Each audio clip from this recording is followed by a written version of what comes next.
આજે તો ડેગ હતી મોટી, તો હિતેશભાઈ આપણે મોટું ટોપ લઈ આવ્યા હતા, તો એમાં ચાંદલા અને સાથીઓ કરીને આપણે ડેગ માટે કમ્પ્લીટ કરી દીધું છે. તો ફાઇનલી મિત્રો હું આપણી જગ્યાએ પહોંચી ગયો છું. અને આમ જો આ અમારા રાજુભાઈનો છોકરો છે, એને નેજો જૂનો નેજો ઉતારી લીધો, કારણ કે દર બીજા આપણે નેજો ફેરવવાનો હોય. અને આ છે આપણું મોટું ટોપ. જગાભાઈ અત્યારે હલાવે છે, આપણે થોડાક લેટ પહોંચ્યા એટલે એમાં દૂધ ને ચોખાન બધું નાખી દીધું છે. અને આ છે અમારા જયરામ બાપા. આપણે રામદેવની છબી અને એ બધું આપણે અહીંયા રાખીએ, અહીંયા આરતી ને એવું બધું આપણે કરવાનું હોય. જે આપણા જયેશભાઈ કરે છે, તમને હાલો અમે જયેશભાઈ બતાવું. આ છે અમારા અદાનું કામકાજ જોવો તમે બધા આગળ. આ રાજુભાઈ છે અને આ મરૂન શર્ટમાં બેઠા ને એ આપણા જયેશભાઈ મોળિયા છે. હમણાં એક્સિડન્ટ કર્યું હતું એટલે થોડાક એને ઈજાગ્રસ્ત છે, જોઈ લ્યો પગમાં, પગ વધી ગયો છે. અને આજે આપણે નેજો ચડાવવાનો છે, તો હું ને અદા નેજો કમ્પ્લીટ કરી. હમણાં જયરામ બાપા ચાંદલા ને બધું કરી દે, ત્યાર પછી આપણે નેજો ચડાવવા માટે સામે ઝાડ ઉપર ચડવાનું છે. આપણે જયરામ બાપા આવી ગયા છે, ચાંદલા ને એવું કરી દઈએ એટલે કમ્પ્લીટ નેજો લઈને ઉપર વહી જવાનું અને ત્યાં આપણે નવો નેજો ફરકાવી દેવાનો.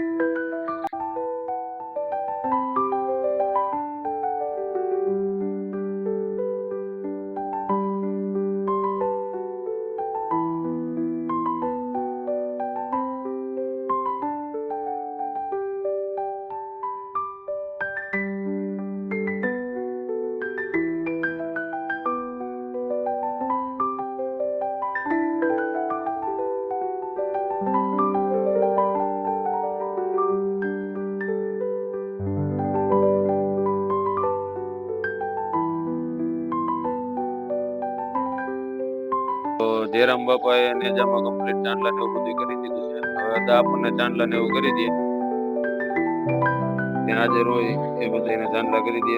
તો જયરામ બાપાને મને હવે નેજો આપણે કમ્પ્લીટ થઈ ગયું. ઘણા ટાઈમ પછી આપણે ઝાડવે ચડવાનું છે અને એ આપણે નેજો ચડાવવા માટે.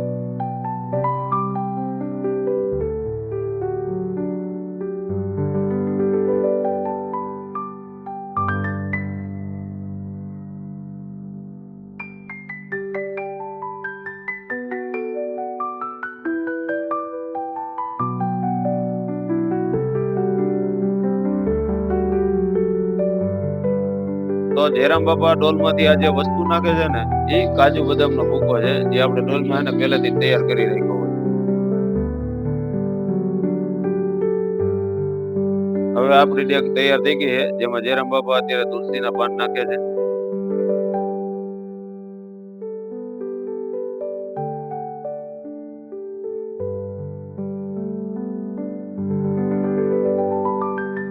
તુલસી પાન સાથે સાથે આમાં ગુલાબની પાકડીઓ પણ નાખીએ છીએ આપણે.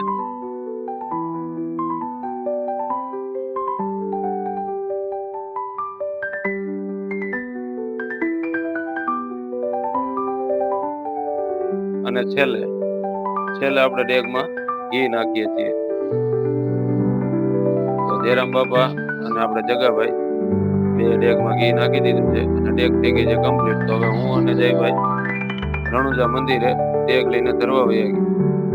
મિત્રો ડેગ ધરીને આવી ત્યાર પછી અહીંયા આપણે ડેગની આરતી અને રામદેવ પીરની આરતી આપણા જયેશભાઈના હાથે થાય છે. તો એના માટે અમે આવ્યા ત્યારે આપણે ધુપેલિયું તૈયાર જ કરી રાખ્યું હતું અદાય એને, એટલે જયેશભાઈને સીધી આરતી કરવાની રહે. તો જયેશભાઈ આરતી કરવાનું ચાલુ કરી દીધું છે. અહીંયા ડેગની આરતી કરશે, ત્યાં રામદેવ પીરની પણ આરતી થાય.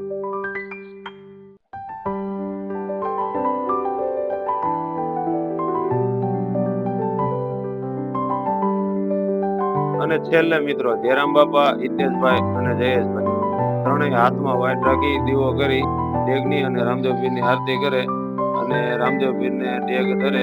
ત્યાર પછી જ આપણે ડેગની પ્રસાદીનું વિતરણ ચાલુ થઈ જાય.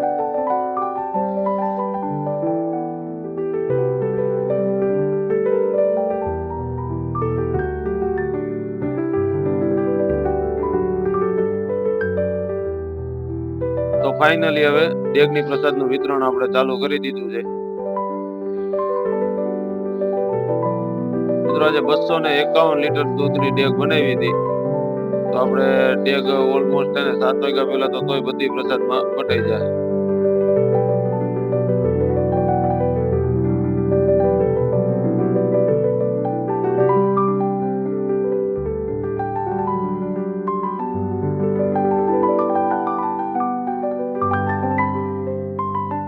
તો મિત્રો વિડીયો સારો લાગ્યો હોય તો લાઈક અને શેર જરૂર કરજો. જય રામદેવ વીર, જય ને જય